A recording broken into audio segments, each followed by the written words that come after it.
আসসালামু আলাইকুম ওয়া রাহমাতুল্লাহ। প্রিয় দর্শক, আজকের ভিডিওতে জিকিরের ফজিলত এবং এমন 3টি জিকিরের ওজিফা আপনাদেরকে জানিয়ে দিব। আপনার জীবন চলে গেলেও এই 3টি জিকির মিস করবেন না।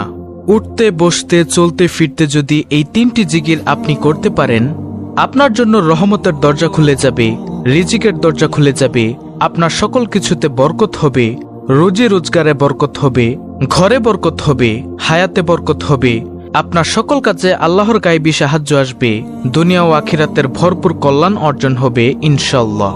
প্রিয় দর্শক, আমি নিশ্চিত আজকের এই আমলের আলোচনাটি আপনার জীবনের মোড় ঘুরিয়ে দিবে ইনশাআল্লাহ। তাই ধৈর্য ধরে ভিডিওটি দেখার ও শোনার জন্য অনুরোধ রইল। তাহলে চলুন মূল আলোচনা শুরু করা যাক। আব্দুল্লাহ ইবনু বুসর রাদিয়াল্লাহু তাআলা আনহু হতে বর্ণিত আছে, এক লোক বলল, হে আল্লাহর রাসূল সাল্লাল্লাহু আলাইহি ওয়াসাল্লাম, আমার জন্য ইসলামের শরীয়তের বিষয়াদি অতিরিক্ত হয়ে গেছে, সুতরাং আমাকে এমন একটি বিষয় জানান যা আমি মজবুতভাবে আমল করতে পারি। তখন নবীজি সাল্লাল্লাহু আলাইহি ওয়াসাল্লাম বললেন, সর্বদা তোমার জিহ্বা যেন আল্লাহ তাআলার জিকিরের দ্বারা সিক্ত থাকে। অর্থাৎ নবীজি সাল্লাল্লাহু আলাইহি ওয়াসাল্লাম লোকটিকে আল্লাহর জিকিরের আমলটির কথা বললেন। তিরমিজি শরীফ হাদিস নং 3375। অর্থাৎ তুমি সদা সর্বদা আল্লাহর জিকির করবে। আবার তিরমিজি শরীফের 3376 নং হাদিসের বর্ণনায় আবু সাঈদ আল খুদরি রাদিয়াল্লাহু তাআলা আনহু হতে বর্ণিত আছে, রাসূলুল্লাহ সাল্লাল্লাহু আলাইহি ওয়াসাল্লামকে প্রশ্ন করা হলো, কিয়ামতের দিন আল্লাহ তাআলার নিকট বান্দাদের মধ্যে কে মর্যাদায় সর্বোত্তম হবে? নবীজি ফরমালেন, আল্লাহ তাআলার অধিক পরিমাণে জিকিরকারীগণ। সুবহানাল্লাহ।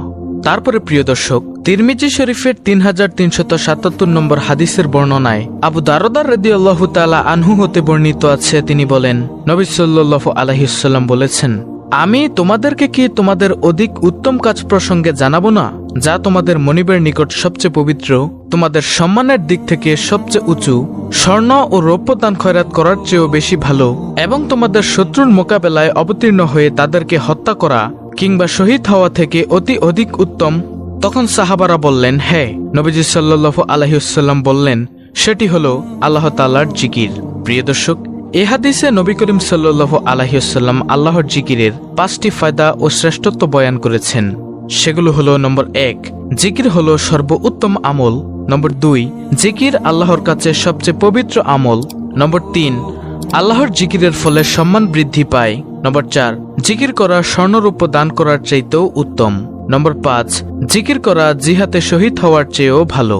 এই হাদিসের শেষে হযরত মুয়াজ ইবনে জাবাল রাদিয়াল্লাহু আনহু বলেন, আল্লাহ তাআলার শাস্তি হতে মুক্তি পাওয়ার জন্য আল্লাহ তাআলার জিকিরের তুলনায় অগ্রগণ্য কোনো জিনিস নেই। অর্থাৎ যে যত জিকির করবে সে তত বেশি আল্লাহর আযাব গজব থেকে দূরে থাকবে। প্রিয় দর্শক, কিয়ামতের দিন অধিক জিকিরকারীগণ সবার আগে ভাগে জান্নাতে অগ্রসর হয়ে যাবে। জিকিরের ব্যাপারে সবচেয়ে সুন্দর হাদিসটি হল বুখারী শরীফের 6408 নং হাদিসের বর্ণনা।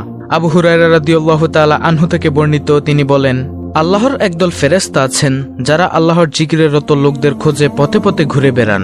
যখন তারা কোথাও আল্লাহর জিকিরের রত লোকদের দেখতে পান, তখন ফেরেশতারা পরস্পরকে ডাক দিয়ে বললেন, তোমরা আপন আপন কাজ করার জন্য এগিয়ে এসো। তখন তারা তাদের ডানাগুলো দিয়ে সেই লোকদের ঢেকে ফেলেন নিকটবর্তী আকাশ পর্যন্ত। তখন তাদের প্রতিপালক তাদেরকে জিজ্ঞাসা করেন, আমার বান্দারা কি বলছে? তখন তারা বলেন, তারা আপনার পবিত্রতা বর্ণনা করছে, তারা আপনার শ্রেষ্ঠত্বের ঘোষণা দিচ্ছে, তারা আপনার গুণগান করছে এবং তারা আপনার মহত্ব প্রকাশ করছে।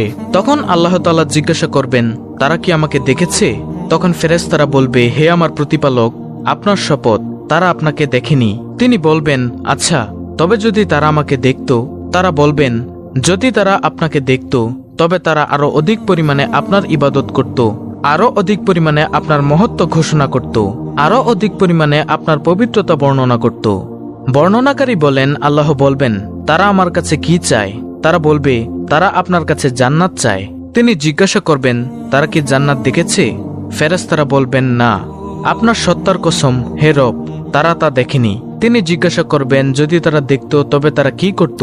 তারা বলবে, যদি তারা তা দেখত তাহলে তারা জান্নাতের আরো অধিক লোভ করত, আরো বেশি চাইত এবং এর জন্য আরো বেশি বেশি আকৃষ্ট হতো। আল্লাহ তাআলা জিজ্ঞাসা করবেন, তারা কি থেকে আশ্রয় চায়? ফেরেশতাগণ বলবেন, জাহান্নাম থেকে। তিনি জিজ্ঞেস করবেন, তারা কি জাহান্নাম দেখেছে? তারা জবাব দিবে, আল্লাহর কসম, হে প্রতিপালক, তারা জাহান্নাম দেখেনি। তিনি জিজ্ঞেস করবেন, যদি তারা তা দেখত তখন তাদের কি হতো? তারা বলবে, যদি তারা তা দেখত তাহলে তারা তা থেকে দ্রুত পালিয়ে যেত এবং একে অত্যন্ত বেশি ভয় করত।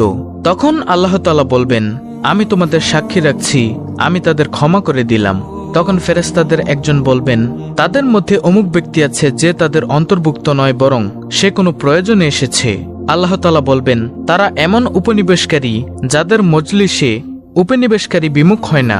সুতরাং যারা কোনো মজলিসে আসে না বরং অন্য কাজে আসে এবং মজলিসের পাশে বসে তাদেরকেও আল্লাহ ক্ষমা করে দিবেন।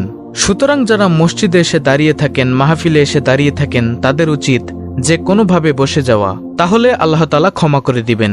আল্লাহ তাআলা সূরা আহজাবের 41 থেকে 42 নং আয়াতে বলেন, হে মুমিনগণ, তোমরা আল্লাহকে অধিক পরিমাণে স্মরণ করো এবং সকাল বিকাল আল্লাহর পবিত্রতা বর্ণনা করো। সুবহানাল্লাহ। প্রিয় দর্শক, এখন হলো মূল আলোচনা, কোন সেই 3টি জিকির যে জিকিরগুলিতে আছে দুজাহানের খাজানা। কোন জিকিরগুলো করবেন? সর্বপ্রথম জিকিরটি হলো নম্বর 1, তিরমিজি শরীফের 3590 নং হাদিসের বর্ণনা। আবু হুরায়রা রাদিয়াল্লাহু তাআলা আনহু হতে বর্ণিত আছে, তিনি বলেন, রাসূলুল্লাহ সাল্লাল্লাহু আলাইহি ওয়াসাল্লাম বলেছেন, কোন বান্দা সততার সাথে লা ইলাহা ইল্লাল্লাহ বললে তার জন্য আকাশের সকল দরজা খুলে দেওয়া হয়। ফলে উক্ত কালিমা আরশে আজিম পর্যন্ত পৌঁছে যায় যতক্ষণ সে কবিরা গুনাহ ত্যাগ করে। আর লা ইলাহা ইল্লাল্লাহ এমন একটি জিকির যা সব সময় পড়া যায়, ঠোঁট নাড়ানো ছাড়া পড়া যায়, তাই একটা রিয়াও নাই। মানুষের সামনে বসে থাকলেও এই জিকিরটি করতে পারবেন। শুধুমাত্র আল্লাহ তাআলাকে খুশি করার জন্য পড়বেন, তাহলে আসমানের সকল দরজা আপনার জন্য খুলে যাবে। তারপরে দ্বিতীয় নম্বর জিকিরটি হলো তিরমিজি শরীফের 3592 নং হাদিসের বর্ণনা। ইবনে ওমর রাদিয়াল্লাহু আনহু হতে বর্ণিত আছে, তিনি বলেন, একদিন আমরা রাসূলুল্লাহ সাল্লাল্লাহু আলাইহি ওয়াসাল্লামের সাথে নামাজ পড়ছিলাম। সে সময় সমাগত লোকদের মাঝে হতে এক লোক বলল, আল্লাহু আকবার কাবীরা ওয়ালহামদুলিল্লাহি কাসীরা ওয়া সুবহানাল্লাহি বুকরাতাও ওয়া আসীলা। প্রিয় দর্শক, দোয়াটি আমি আবার বলছি, আল্লাহু আকবার কাবীরা ওয়ালহামদুলিল্লাহি কাসীরা ওয়া সুবহানাল্লাহি বুকরাতাও ওয়া আসীলা। তখন রাসূলুল্লাহ সাল্লাল্লাহু আলাইহি ওয়াসাল্লাম বললেন, এই বাক্যটি কে বলেছে? উপস্থিত লোকদের মাঝে এক লোক বলল, আমি হে আল্লাহর রাসূল সাল্লাল্লাহু আলাইহি ওয়াসাল্লাম। তিনি বললেন, এ দোয়ায় আমি খুব আশ্চর্যান্বিত হয়েছি। এই বাক্যগুলোর জন্য আকাশের দরজাগুলো খুলে দেওয়া হয়েছে। ইবনে ওমর রাদিয়াল্লাহু আনহু বলেন, রাসূলুল্লাহ সাল্লাল্লাহু আলাইহি ওয়াসাল্লামের কাছে আমি একথা শোনার পর থেকে কখনো তা পাঠ করা পরিহার করিনি। আর তা হলো আল্লাহু আকবার কাবীরা ওয়ালহামদুলিল্লাহি কাসীরা ওয়া সুবহানাল্লাহি বুকরাতাও ওয়া আসীলা।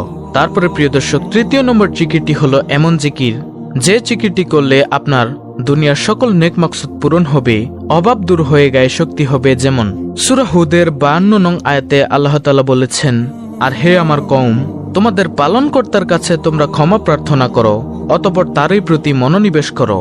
তিনি আসমান থেকে তোমাদের উপর বৃষ্টিধারা প্রেরণ করবেন এবং তোমাদের শক্তির উপর শক্তি বৃদ্ধি করবেন। তোমরা কিন্তু অপরাধীদের মতো বিমুখ হইও না। সুতরাং যে কোনো কাজে মনে মনে ইস্তেগফার করুন, সে কাজে আর ক্লান্তি অনুভব হবে না, কারণ আল্লাহ তাআলা শক্তি বাড়িয়ে দিবেন। এই জিকির দ্বারা মনের শান্তি প্রশান্তি আসে। যেমন সূরা রাদের 28 নং আয়াতে আল্লাহ তাআলা বর্ণনা করেন, আর যারা বিশ্বাস স্থাপন করে এবং তাদের অন্তর আল্লাহর জিকির দ্বারা প্রশান্তি লাভ করে, জেনে রাখো আল্লাহর জিকির দ্বারাই অন্তরসমূহ শান্তি পায়। আর যাদের হৃদয় প্রশান্ত হয়ে যায় তাদের জন্য আল্লাহ সূরা ফজরের সুখবর দিয়ে বলেন, তুমি তোমার পালনকর্তার নিকট ফিরে যাও সন্তুষ্ট ও সন্তোষভাজন হয়ে, অতঃপর আমার বান্দাদের অন্তর্ভুক্ত হয়ে যাও এবং আমার জান্নাতে প্রবেশ করো। সুতরাং জিকির করতে করতে অন্তর প্রশান্ত হয়ে যাবে, আর যাদের অন্তর প্রশান্ত হয়ে যাবে তাদের জন্য রয়েছে জান্নাতের সুসংবাদ। তাই প্রিয় দর্শক, এই 3টি জিকির অর্থাৎ নম্বর 1 লা ইলাহা ইল্লাল্লাহ, নম্বর 2 আল্লাহু আকবার কাবীরা ওয়ালহামদুলিল্লাহি কাসীরা ওয়া সুবহানাল্লাহি বুকরাতাও ওয়া আসীলা, নম্বর 3 ইস্তেগফার, এগুলোকে অব্যাহত রাখুন। ইনশাআল্লাহ অনেক অনেক ফায়দা হবে, যা আমি ভিডিও শুরুতেই বলে দিয়েছি। প্রিয় দর্শক, ভিডিওটি ভালো লাগলে অবশ্যই চ্যানেলটিকে সাবস্ক্রাইব করে বেল বাটন অল বাজিয়ে দিবেন। ভিডিওটিতে একটি লাইক দিবেন এবং কমেন্টে আমিন লিখবেন এবং অন্য মুসলিম ভাই বোনদের কাছে ভিডিওটি শেয়ার করে দিবেন। আল্লাহ রাব্বুল আলামিন আমাদের সকলকে বেশি বেশি জিকির করার এবং প্রশান্ত হৃদয়ের অধিকারী হওয়ার তৌফিক দান করুন। আমিন।